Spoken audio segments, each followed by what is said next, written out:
નમસ્કાર, આપ જોઈ રહ્યા છો TV9, હું છું જગદીશ।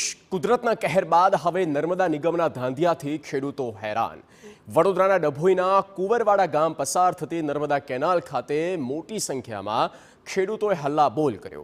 નર્મદા કેનાલમાં પાણી ન છોડાતા ખેડૂતોએ વિરોધ કરીને ઉગ્ર સૂત્રોચ્ચાર કર્યા, કારણ કે મહા મહેનતે ખેડૂતોએ વાવેતર કરેલા પાકને જો પાણી નહીં મળે તો પાક નિષ્ફળ જશે, જેથી ખેડૂતોએ ભારે રોષ વ્યક્ત કરતા નર્મદા વિભાગ સામે આક્ષેપો કરવામાં આવ્યા કે વારંવાર રજૂઆત છતાં કેનાલમાં પાણી છોડવામાં આવતું નથી અને નર્મદા નિગમ દ્વારા કૂણું વલણ કરાતા ખેડૂતો હવે ત્રાહિમામ પુકારી ઉઠ્યા।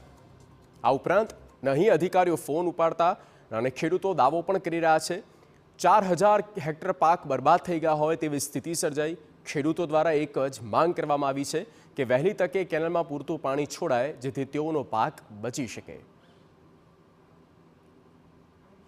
એ જેટલું પાણી છોડે છે એટલું આગળના ગામોને મળી અને આગળના ગામના જે પુલ છે એ લોકો ત્યાં પતરા મૂકી અને પાણી વારી લે છે, જેથી કરીને અમારા ગામ સુધી સાહેબ પાણી પૂરતું મળતું જ નથી। અમને જે ચેક કરીને તમે આગળ વિનંતી કરો કે અમારા ગામને પૂરું પાણી મળે તો અમારો પાક બચી શકે।